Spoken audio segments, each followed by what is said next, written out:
저는 2005년도에 주님께서 선교사로 부르셨습니다. 그래서 제가 늦은 나이에 신학을 하고 그리고 2009년도에 이제 파송을 받아서 가나 땅을 갔습니다.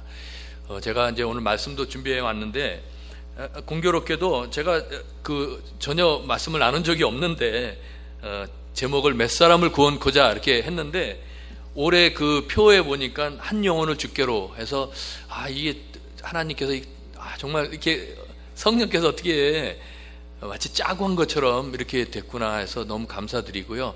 제가 지난 2009년에 가서 작년까지 5년 동안을 사역을 했습니다. 그리고 이제 안식년을 맞이해서 제가 무엇을 할 건가 1년의 기회가 있는데 생각을 하다가 그러면 내가 풀러에 가서 공부를 좀 더 하는 게 좋겠다 해서 작년 8월에 풀러에 가서 지금 공부를 하고 있는 중입니다. 많은 고생과 시련이 있지만은 그래도 너무 즐겁게 행복하게 그렇게 공부를 하고 있습니다.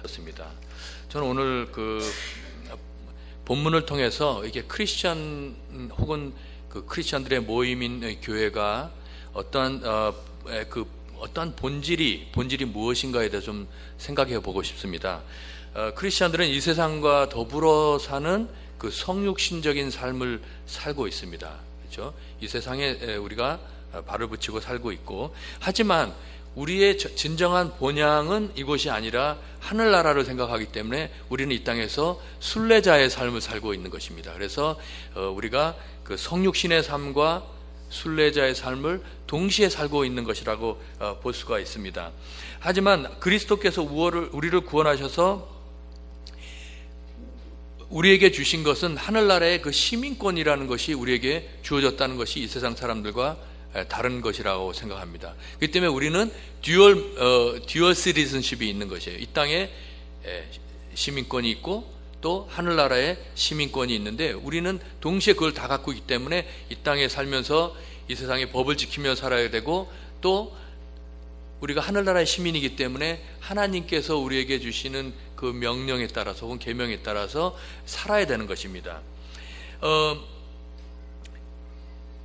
그렇지만은 이 세상이 아무리 좋다 하더라도, 미국이 아무리 좋다 하더라도 우리의 삶에 어느 시점이 지나면은 이 세상에 우리의 삶은 끝이 나고 우리가 가지고 있는 그 주권도 다 끝이 납니다.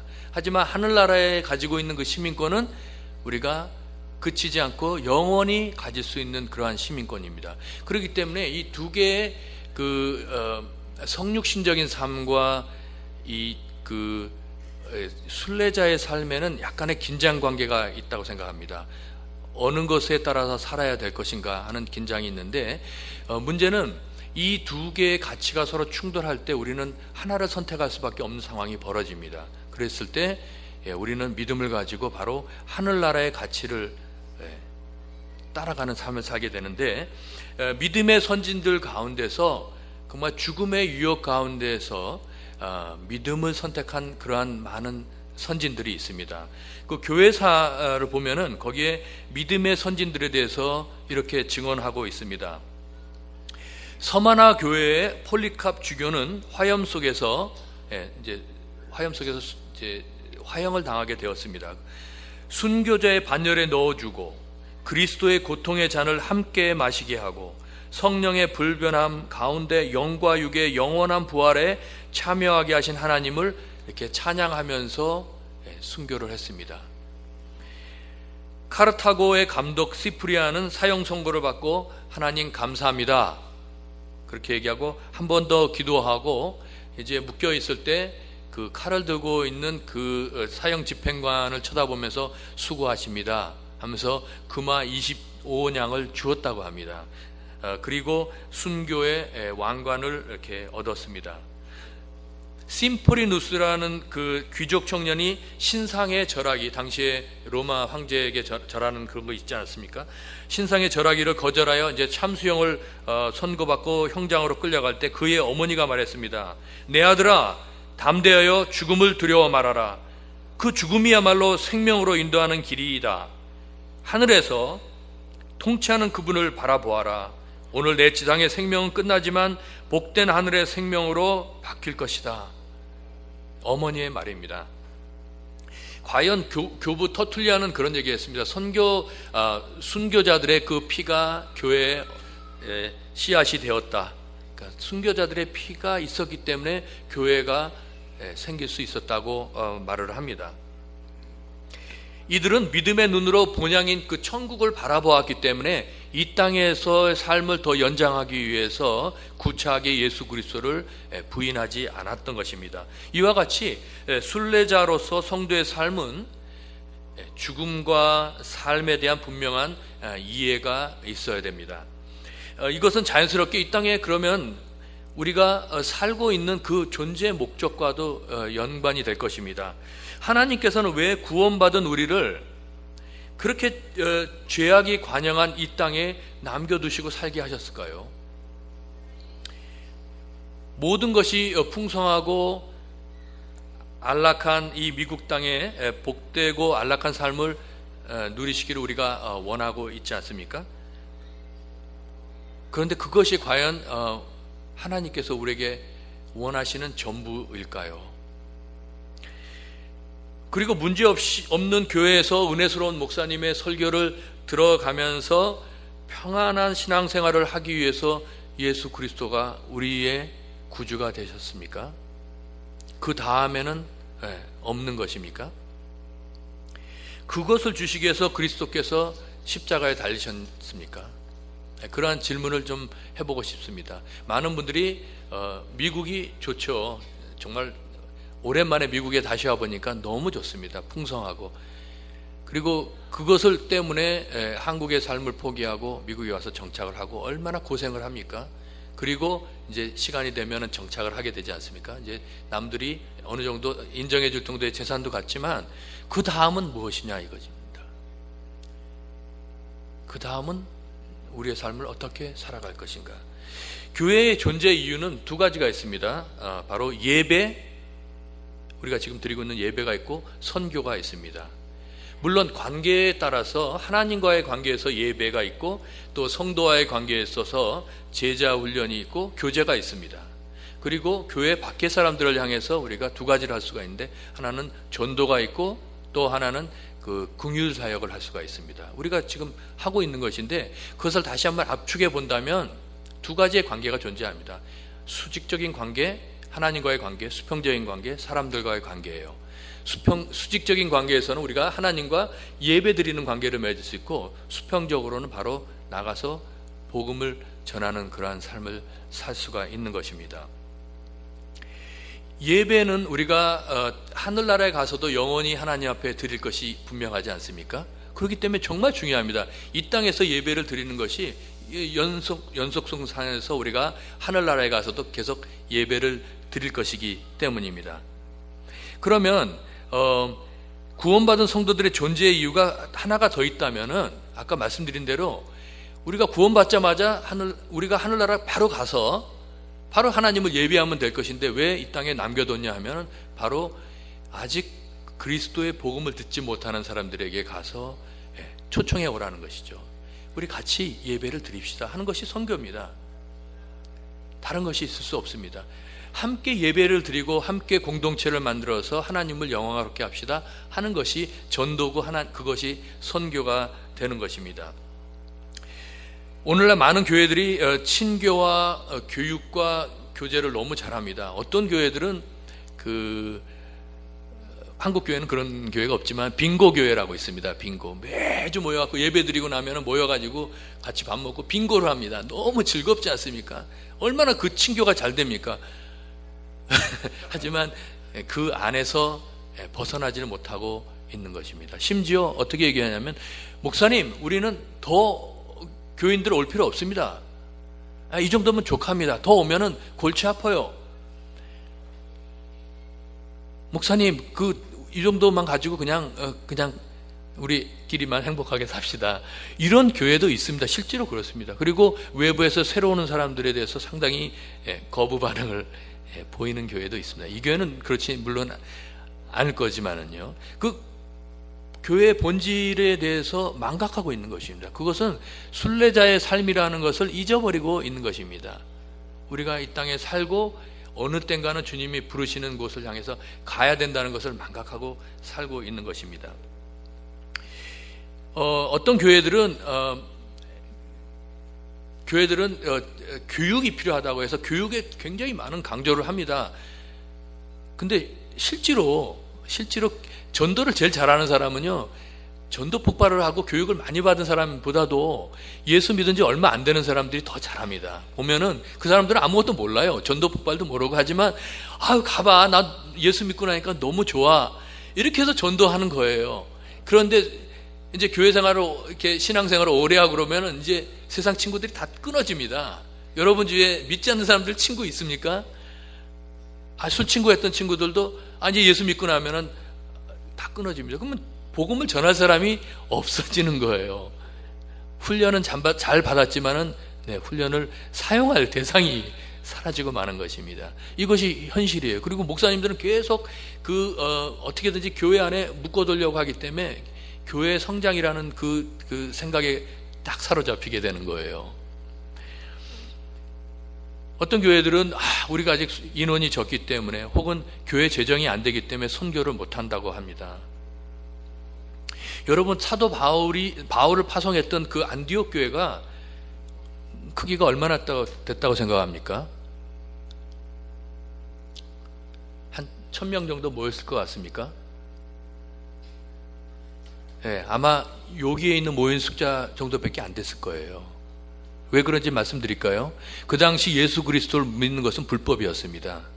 그렇기 때문에 공공장소라는 개념도 없었지만은 공공장소에서 예배를 드릴 수가 없었어요.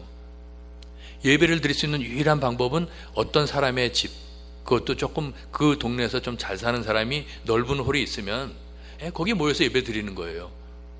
교회라는 게 있지가 않았었습니다. 그래서 가정에 모여서 예배를 드렸는데, 그 아주 작은 교회, 안디옥 교회가 그 교회의 담임 목사, 부목사인 바나바와 바울을 안수해서 선교사로 보냈습니다. 재정이 충분했습니까? 없습니다. 재정 지원이 없었기 때문에 사도 바울은 늘 장막을 짓는 일을 하면서 자기의 먹을 것을 마련해야 됐습니다. 교회에서 보낼 만큼 이렇게 여유로운 교회가 아니었던 것입니다. 그러므로 교회는 하나님께 흠양할 예배를 드리는 것이 가장 먼저고, 그 다음에는 복음을 한 사람이라도 더 전할 수 있도록 조직하고 움직여야 되는 것이에요. 그 나머지 것은 부수적인 것입니다.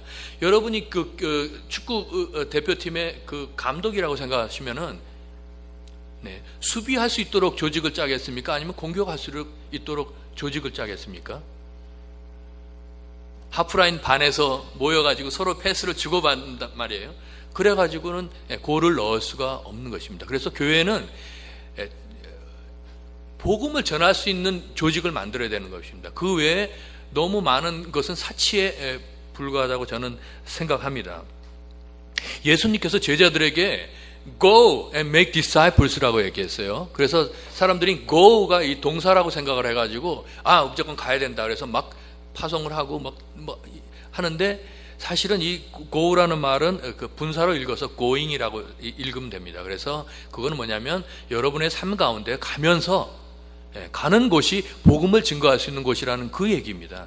그러면서 거기에서 있는 곳에서, 그곳이 직장이든 그것이 어떤 사회이든 거기서 make disciple, 제자를 삼으라는 것이 주님의 명령이지, 주님께서 지금 집 다 팔고 가라고 하는 말씀은 아니에요. 그래서 선교와 그 전도는 여러분이 계신 곳이 바로 그 현장이라는 것을 분명히 알아야 된다고 생각합니다.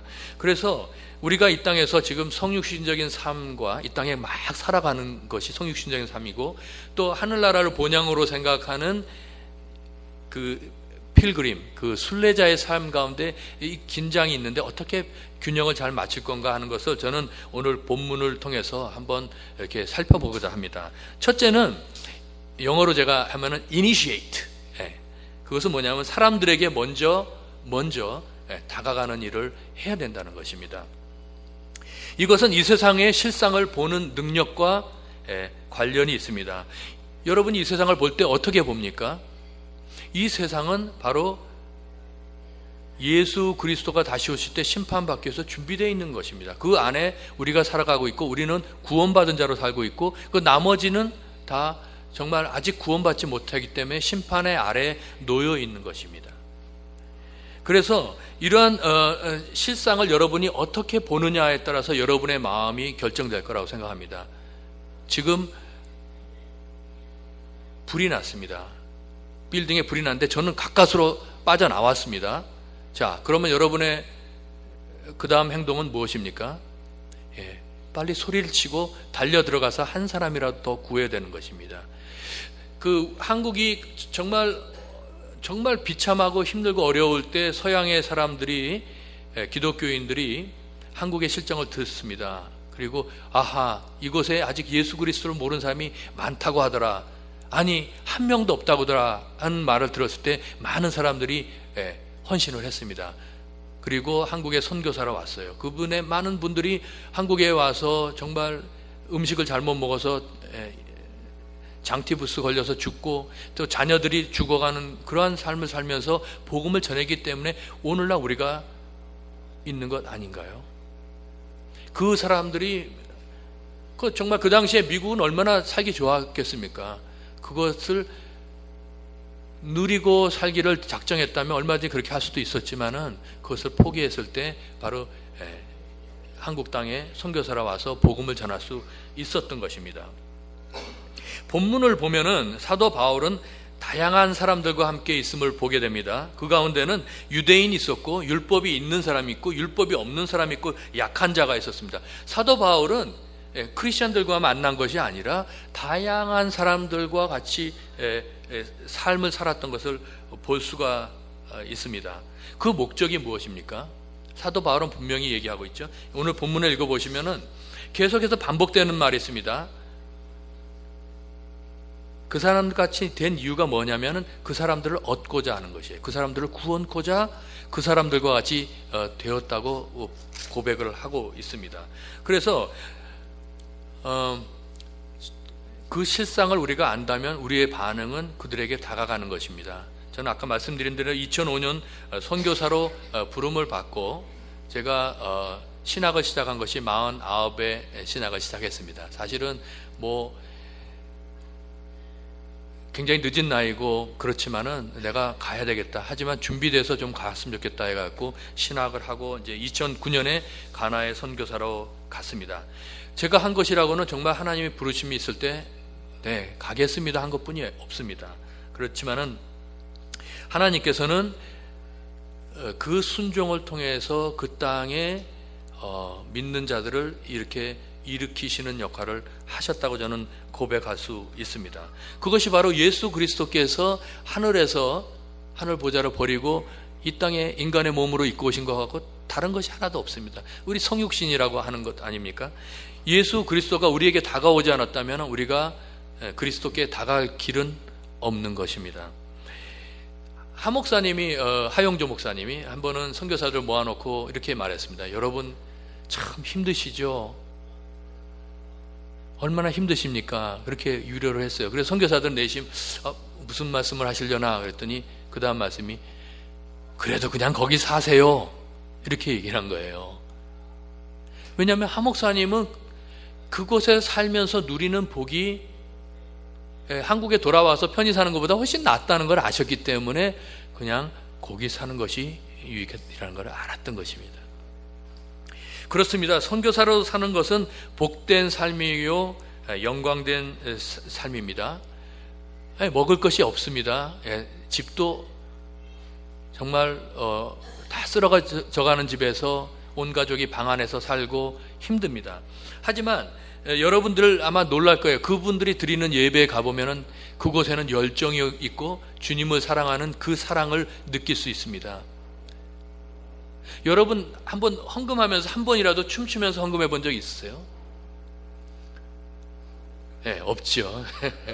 가나에 가면요 전부 다 춤추면서 나와서 덩실덩실 춤추면서 헌금하고 들어갑니다. 그것도 3번씩 그렇게 합니다. 금액은 많지 않습니다. 아마 여러분이 한 교회에서 헌금 이렇게 나오는 것보다 더 많이 하실 수 있을 거예요. 그렇지만 그 사람들은 그것이 좋아서 합니다. 심지어 애기 업고 나와서 춤추면서 오면은요, 막 애기는 막 머리가 땅에 떨어질 정도로 하는데 그것도 모르고 막 춤추면서 헌금을 하는데 너무 감동이 되는 거예요. 그리고 막 땀이 뻘뻘 흘립니다. 에어컨 있는 데를 가본 적이 없습니다. 팬을 이렇게 틀면은 더 더운 바람이 내려와요. 땀이 다 나고, 그래도 한 명도 여기 너무 더워 예배 못 드리겠어 하는 사람은 없습니다. 제가 코스트코 갈 때마다 놀란 게 그거예요. 전부 다 막 한 짐씩 갖고 나옵니다. 막 정말 이걸 다 주체할 수 없을 정도로 밀고 나오는데 한 명도 웃으면서 나온 사람이 없어요. 뭐가 그렇게 불만인지 모르겠어요. 그거 아마 100분의 1만 가나 사람들 주면은요, 막 God bless you, 할렐루야 하면서 너무너무 좋아할 것입니다.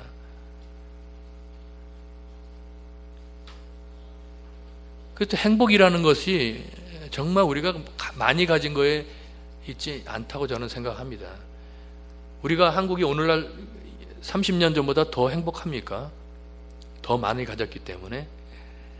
저희 자랄 때만 해도 한 방에서 아버지, 엄마, 형, 저하고 다 한 방에서 자랐어요. 다 그렇게 사는지 알았고 불평이 없었습니다.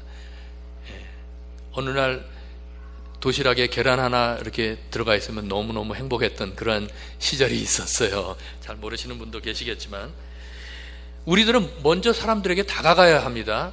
그 예수님께서는 지나가시다가 뽕나무에 있는 삭개오를 보시고 내려오라고 하셨습니다. 찾아가셨습니다. 우리가 전도한다고 조금 부끄러우니까 CD 몇 장, 목사님 CD 몇 장 가지고 마켓에다 놔둬갖고 사람들이 그거 보고서 감동을 받고 교회를 찾아올 거라고 기대를 할 수 있습니까? 그런 것은 요즘은 잘 안 되지 않습니까? 어차피 우리가 모든 사람을 구원할 수 없으니까 그냥 뭐 관두자 이렇게 얘기할 수 있습니까? 아닙니다. 우리는 한 사람을 더 구원할 수 있으면 우리의 할 일을 다 하는 것입니다.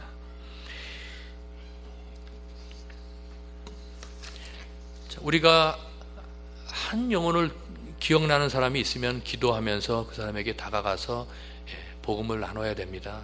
어떻게든지 같이 와서 우리 한번 예배를 드리자 하는 것이, 그것이 우리가 마땅히 해야 될 일입니다. 두 번째, initiate, 우리가 먼저 다가가야 되지만 두 번째는 incarnate 해야 됩니다. 바로 사람들과 같이 성육신 해야 된다는 것이 저는 이게 굉장히 중요한 포인트라고 생각하는데, 우리가 먼저 다가간다고 해서 언제나 복음을 전할 수 있는 것은 아닙니다. 오늘날 무슨 시대입니까? 포스트 모더니즘이라고 그래갖고 절대적인 진리를 부정하고 있습니까? 우리가 복음을 전하면 너 예수 믿어, 나는 이거 믿을게, 세상에 진리가 어디 있어, 이런 시대이기 때문에 우리가 아무리 사형리를 가지고 가서 이렇게 얘기한다고 해서 그 사람들이 그렇구나 하고 예수님을 영접하지는 않습니다. 하지만 불신자라고 하더라도 친구의 얘기는 귀담아 듣습니다. 자기의 심정을 이해해 주는 사람들에 대해서는 마음의 문을 엽니다. 그것이 바로 인카네이션입니다. 그 사람들과 같이 되어주는 것입니다. 가서 너 예수 안 믿으면 지옥 가 이렇게 얘기하는 것이 아니라 얼마나 힘들어, 하지만 당신도 하나님이 사랑하십니다, 하나님이 나를 사랑하신 것처럼 당신도 사랑하십니다 하는 것이 바로 복음의 메시지입니다. 사도 바울은 복음을 전하기 위해서 광야로 간 것이 아닙니다. 유대인들이 가장 많이 모이는 유대인 회당을 찾아갔습니다. 거기가 복음을 전하는 장소입니다. 마켓으로 갔습니다. 왜냐하면 거기에 사람들이 모이는 곳이기 때문입니다. 사람들을 한 명이라도 더 만날 수 있다면 가는 것입니다. 사도 바울의 동역자가 누구냐면 바로 함께 텐트를 만드는 사람들입니다. 그 얘기는 사도 바울은 자기하고 같이 일하는 사람들에게 전도를 해서 동역자로 만들었다는 것입니다. 사람들과 같이 된다는 것은 바로 그들의 문화를 존중하고 수용하는 것을 말합니다. 그죠? 그 사람들과 같은 옷을 입는 것입니다. 많은 선교사들이 영국의 선교사들이 중국에 갔을 때 양복을 입고 넥타이를 매고 자기들의 품위를 지키는 것이 마땅하다고 얘기를 했습니다. 근데 마테오 리치라는 사람은 중국어를 배우고 한자를 배우고 유교를 배우고 유교의 대가가 되었습니다. 그리고 머리도 처음에는 스님처럼 했는데, 스님처럼 하니까 그 당시에 스님들이 존경을 못 받아가지고 또 다시 거기에 있는 유학자처럼 이렇게 복장을 갖추었다고 해요. 끊임없이 변신하는 겁니다. 그 사람들에게 받아들여지기 위해서. 왜냐하면 내 안에 있는 예수 그리스도는 바뀔 수 없지만 나머지는 다 바꿀 수 있는 것입니다. 가나에 어떤 제 전임 선교사가 있었습니다.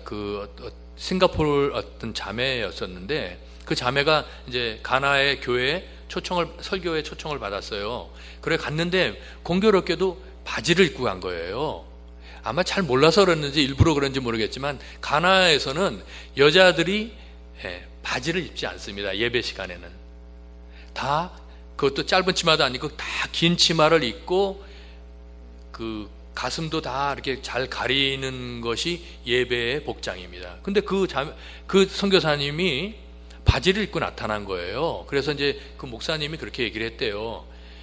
이곳에서는 강단에 설 때, 특히 교회 갈 때뿐만 아니라 강단에 설 때는 바지를 입지 않습니다. 그랬어요. 그러면 여러분들은 어떤 반응을 보이시겠습니까? 죄송합니다. 제가 잘 몰랐습니다. 이래야지 되는 거 아닙니까? 그런데 그 선교사님은 무슨 소리냐? 우리는 다 이렇게 입는다. 당신이 우리 문화를 배워라. 이렇게 얘기를 했다고 그래요. 그러면 그 관계는 깨진 거고, 그 선교사님은 다시는 그 교회에 초청을 받지 못했습니다. 문화에 민감하지 못했기 때문에 그런 일을 겪은 거고요. 제가 이제 가나에 처음 갔을 때였습니다. 금요일 날 가가지고 이제 너무 피곤해가지고 오랜 비행 시간에 잠들었는데, 어디서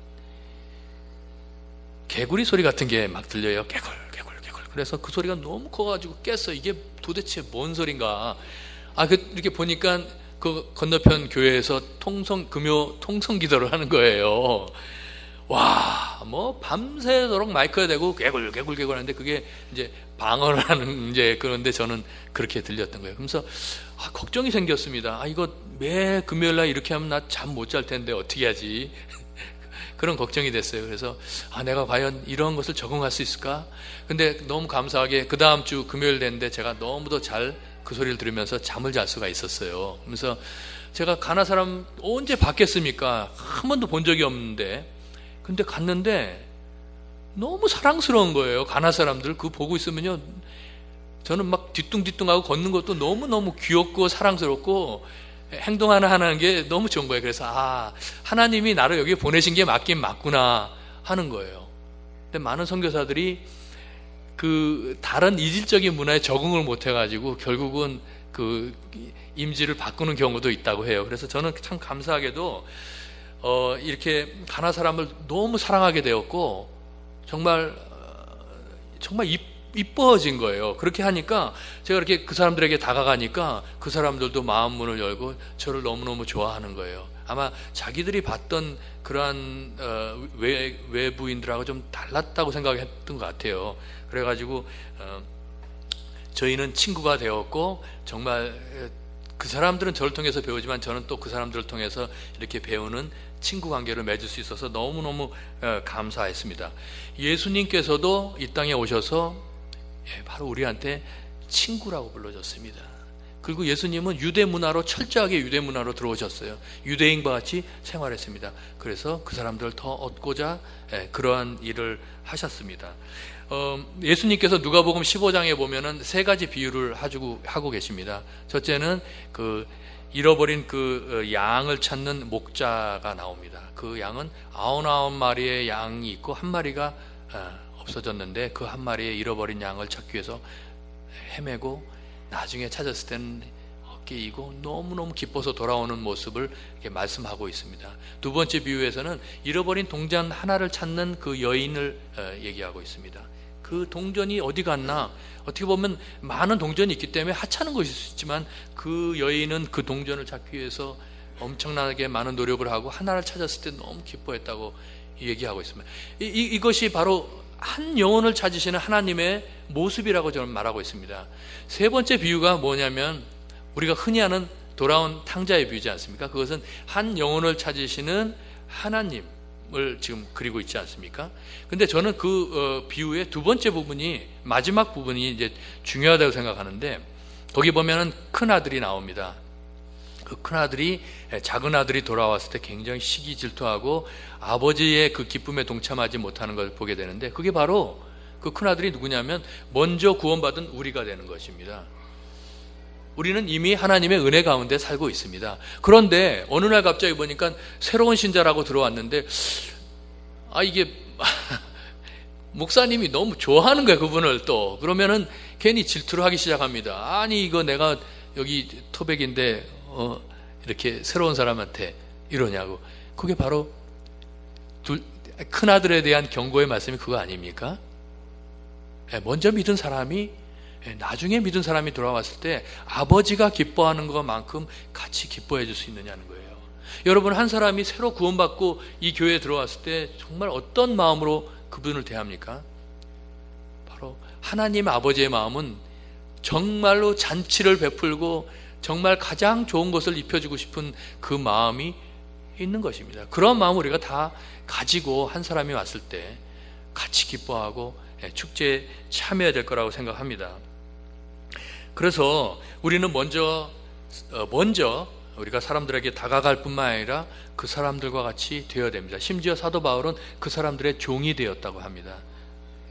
종이 되어서 섬길 때 그 사람들의 마음이 열리고 복음에 대해서 듣기를 원하는 마음이 생길 때 우리는 우리의 스토리를 얘기해 줄 수 있습니다. 내가 어떻게 예수 그리스도를 알게 되었고 정말 예수 그리스도를 믿고 나니까 이 삶이 얼마나 복된지, 그런 것을 나누는 것이 바로 전도라고 저는 생각합니다. 세 번째입니다. 세 번째, 처음에 initiate, 그리고 incarnate, 그 다음에 세 번째가 inherit인데 바로 하늘의 신령한 복을 함께 받는 것입니다. 이것이 순례자의 삶을 사는 우리들의 소망이 아닙니까? 우리는 이미 구원받았습니다. 더 받을 거 없습니다. 하지만 하늘나라에 쌓는 상급은 우리가 하기에 달려 있다고 얘기를 하고 있습니다. 사도 바울이 모든 이에게 복음을 전하는 이유는 뭐라고 나옵니까? 제일 마지막 절인데, 제가 가지고 있는 그 번역은 내가 복음을 위하여 모든 것을 행함은 복음에 참여하고자 합니다. 복음을 전하는 이유가 복음에 참여하고자 함이라 이렇게 되어 있는데 좀 이해하기가 쉽지 않은데, 제가 오늘 이 표준세 번역이라고 목사님이 아주 좋은 번역을 하셨어요. 한번 23절 한번 같이 읽어보세요. 23절 한번 이 표준세 번역으로 읽어보면 좋겠습니다. 같이 한번 읽겠습니다. 시작.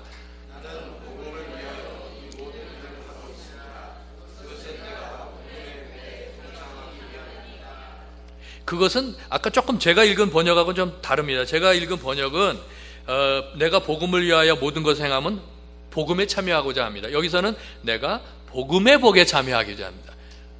복이라는 말이 들어가지 않습니까? 그 이유가 있습니다. 그렇게 번역이 달라지는 이유가, 이게 원래 그 헬라어로 번역이 되면은 그걸 정확하게 그냥 그대로 번역하면 내가 복음을 위하여 모든 것을 행함은 그것에 참여하고자 합니다. 이렇게 나왔어요. 그것이 뭡니까? 그것에 복음을 행하는 이유는 그것에 참여하기 위함입니다. 그래서 이제 개역 개정에서는 복음에 참여하기 위함이다. 그 다음에 표준 세번역에서는 복음의 복에 참여하기자 합니다. 이것을 영어로 보면은 NIV나 NLT에 보면 I may share with them in its blessings, 그 blessing에 같이 참여하자 해서 표준세 번역이 아마 여기에 더 가깝게 번역이 된 것 같아요. 그래도 조금 잘 이해가 안 되는데 저는 이렇게 생각합니다. 복음을 전하는 목적이 뭐냐면, 복음을 전하면 그 복이 누구에게 임합니까? 복음을 듣는 사람에게 임하지 않습니까? 왜냐하면 그 사람이 구원을 받게 되기 때문에 그렇습니다. 구원을 받는 것만큼 더 좋은 복이 세상에 어디 있습니까? 영원히 지옥 갈 사람이 천국에 가는 것 아닙니까? 그건 분명히 복음을 듣는 사람에게 복이 됩니다. 하지만 사도 바울은 거기서 그치지 않아요. 그 사람의 복이 있는데 그 복에 나도 좀 동참하기를 원하는 것이에요. 이건 너무너무 좋은 동기가 아닙니까? 여러분 어떤 사람을 복음을 전했을 때 예수 그리스도를 그 사람이 믿게 된다면 그 사람은 복받은 사람입니다. 그죠? 하지만 그 복음을 전해서 그 사람이 복받고 있는 모습을 보는 우리도 복된 거 아닙니까? 우리는 이미 구원받았습니다. 우리는 천국에 갈 것입니다.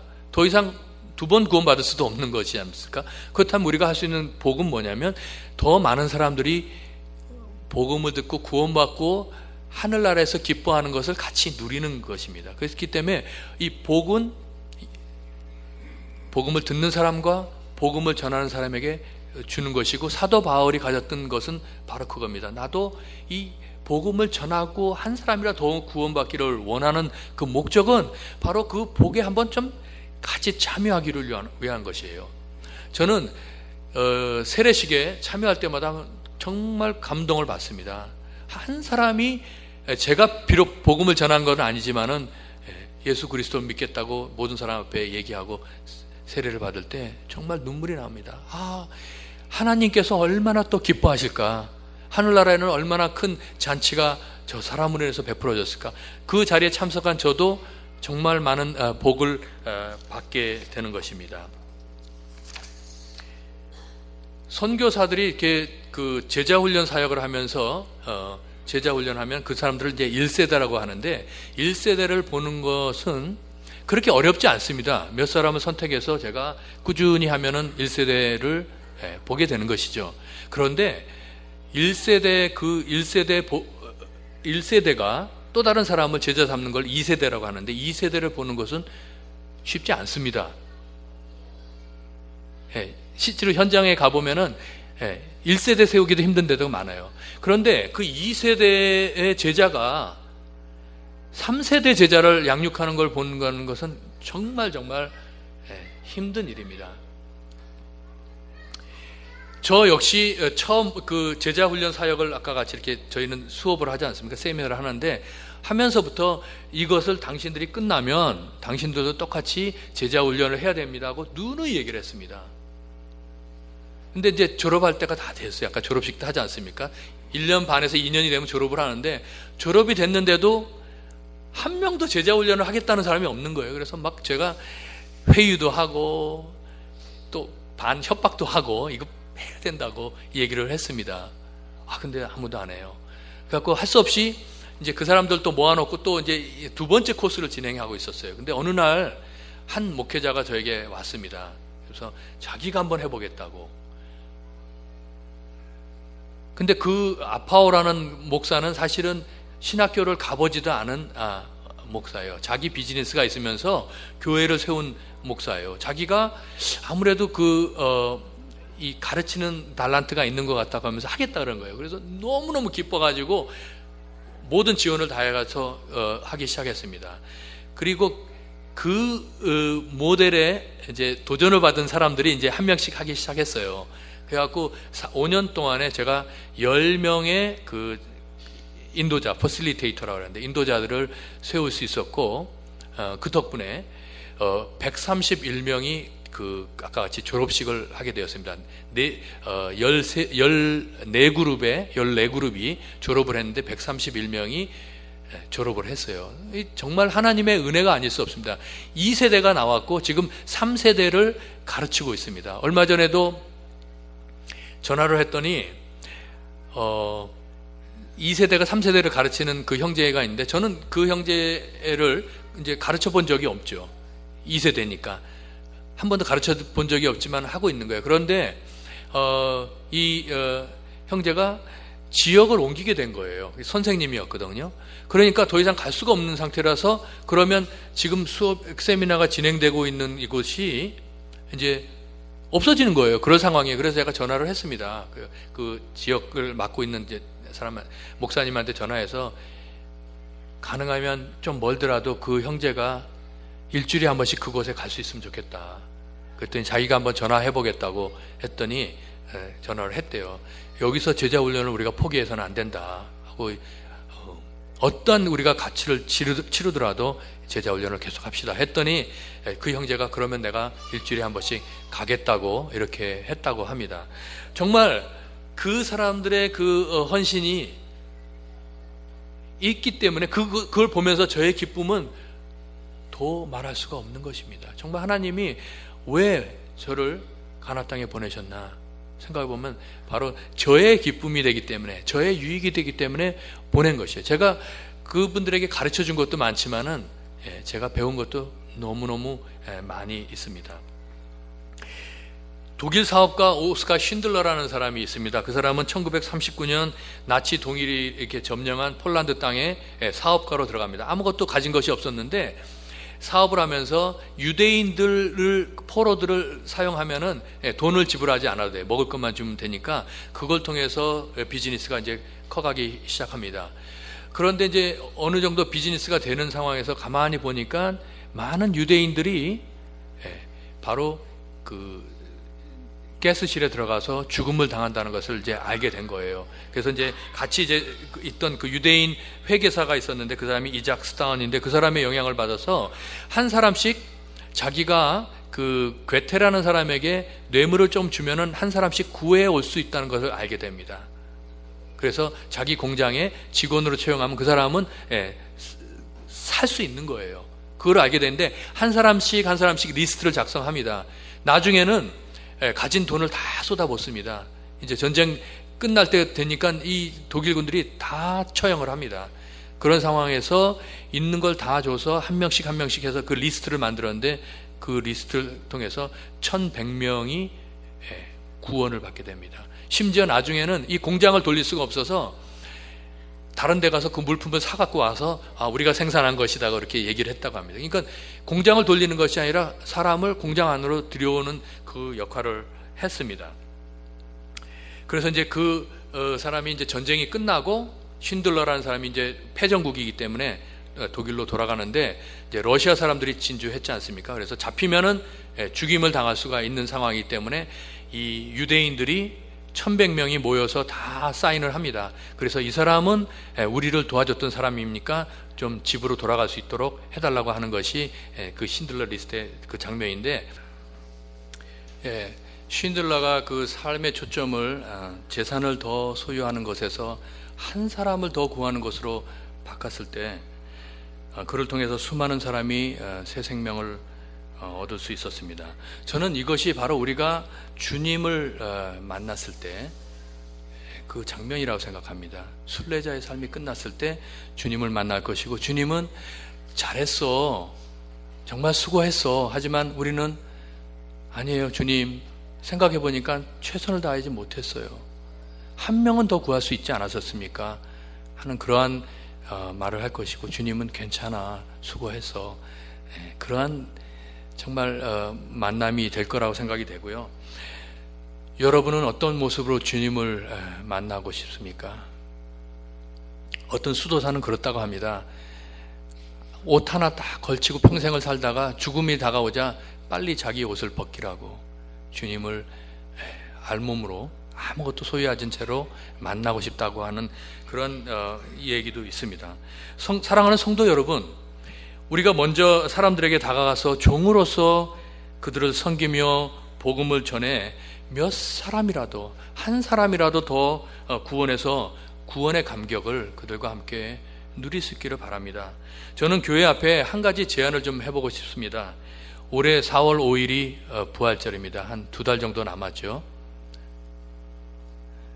그때까지 한 사람을 기억하시기 바랍니다. 그리고 그 사람을 위해서 기도해 주시고, 그 사람을 그 부활절 예배에는 한번 같이 예배 드릴 수 있도록, 한 사람이면 됩니다. 여러분, 이 지역에 많은 사람이 있잖아요. 한 사람만 같이 와서 우리 같이 예배 드립시다. 여러분이 가지고 있는 것, 차가 필요하다면 차를 팔아서라도 한 사람을 데리고 오면 됩니다. 그것이 바로 우리가 성육신의 삶과 순례자의 삶이 잘 조화를 이루어가는 것입니다. 우리가 이 땅에 살면서 축복을 받고 누리고 사는 것이 잘못된 것은 아닙니다. 하지만 그 다음은 무엇이 있는가는 꼭 우리가 생각을 해봐야 될 것입니다. 사랑하는 성도 여러분, 주님께서 정말 우리에게 이 사도 바울 같이 또 예수님과 같이 한 사람을 더 혹은 몇 사람을 더 구원하기 위해서 기꺼이 그 사람들과 같이 되는 것을 감당할 수 있기를 간절히 소원하고 또 축복합니다.